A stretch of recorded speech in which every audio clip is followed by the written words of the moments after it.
saya ingin menjelaskan apa itu resiko mujaki dan mustahik. Untuk mujaki sendiri, resiko utama yang sering muncul adalah kehilangan kesempatan untuk memperoleh keberkahan dan pahala dari zakat yang dikeluarkan.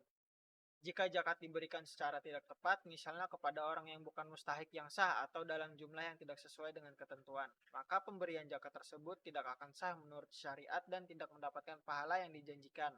Selain itu, resiko lain adalah kesulitan dalam menyalurkan zakat secara tepat sasaran, terutama apabila tidak ada sistem distribusi yang baik atau jika zakat mujaki tidak memiliki pengetahuan yang cukup tentang siapa yang berhak menerima zakat. Dalam beberapa kasus, kurangnya transparansi dalam pengelolaan dana zakat oleh lembaga zakat sendiri juga bisa menyebabkan rasa ketidakpercayaan mujaki terhadap lembaga tersebut. Di sisi lain, mustahik sebagai penerima zakat juga menghadapi resiko kehilangan manfaat dari zakat tersebut. Salah satunya resiko yang mungkin dihadapi adalah ketidakmampuan untuk memperoleh zakat akibat kesalahan dalam identifikasi atau distribusi umum. Bisa terjadi jika mustahik tidak tercatat dalam data yang dikelola lembaga zakat atau jika ada kesalahan dalam verifikasi status penerima zakat. Selain itu, ada juga risiko mustahik yang tidak memanfaatkan zakat dengan optimal karena ketidakpahaman tentang bagaimana cara memanfaatkannya dengan bijak. Misalnya jika zakat digunakan untuk konsumsi jangka pendek tanpa ada perencanaan atau pengelolaan yang tepat, maka manfaat jangka panjang dari zakat tersebut bisa hilang. Tak jarang mustahik juga terpengaruh oleh stigma sosial terkait penerima zakat yang dapat mengurangi rasa percaya diri mereka atau mempengaruhi integrasi sosial mereka dalam masyarakat. 안녕하세요 여러분. 你爱我，我爱你，我是冰沙加咪咪。你爱我，我爱你，我是冰沙加咪咪。 Baik, materi selanjutnya yaitu resiko kehilangan, yang dimana resiko kehilangan adalah kemungkinan terjadinya suatu peristiwa yang dapat menyebabkan kerugian atau hilangnya sesuatu yang bernilai bagi organisasi. Menurut Badan Sertifikasi Manajemen resiko adalah peluang terjadinya bencana atau kerugian yang terkait dengan situasi di mana hasil negatif dapat terjadi. Resiko kehilangan ini dapat didefinisikan sebagai kemungkinan terjadinya peristiwa yang dapat menyebabkan hilangnya sesuatu yang bernilai bagi organisasi. Hal ini bisa mencakup dalam beberapa hal. Yang pertama, kehilangan aset fisik, yang kedua, kehilangan informasi, yang ketiga, kehilangan reputasi. Dalam menjamin resiko, terdapat berbagai jenis resiko kehilangan yang perlu diperhatikan, yaitu resiko keuangan, resiko reputasi, resiko strategis. Proses manajemen resiko kehilangan meliputi beberapa tahapan penting juga.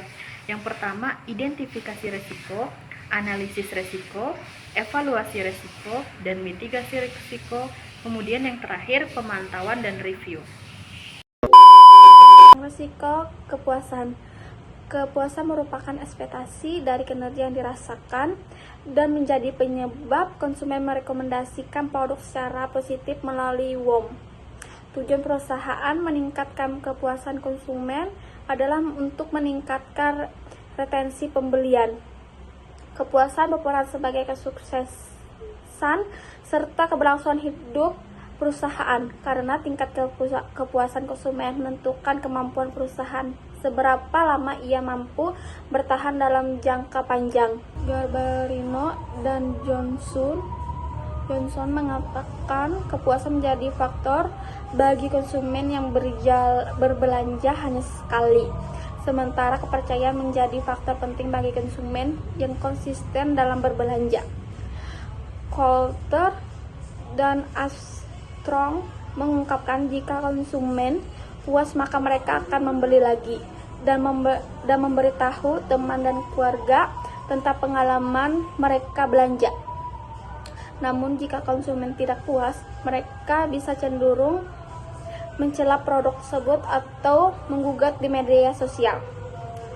Banyak penelitian yang membahas tentang pengaruh kepuasan terhadap nilai rekomendasi, antara lain penelitian mengungkapkan bahwa kepuasan berdampak positif pada niat untuk merekomendasikan.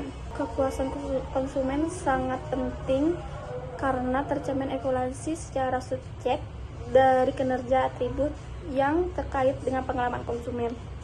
Konsumen yang sangat puas dengan suatu produk dapat menciptakan efek viral jika mereka merekomendasikan produk kepada teman dan keluarga mereka. Konsumen yang puas cenderung mereka melakukan pembelian ulang dan merekomendasikan produk tersebut kepada orang lain. Bisa menjadi negatif karena produk yang diberikan tidak memenuhi harapan konsumen. Penelitian Chong et al. Di bidang pariwisata mengungkapkan bahwa semakin banyak wisatawan yang puas, maka semakin banyak juga untuk melakukan kunjungan kembali dan melakukan rekomendasi melalui POM. Sekian dari saya. Wassalamualaikum warahmatullahi wabarakatuh.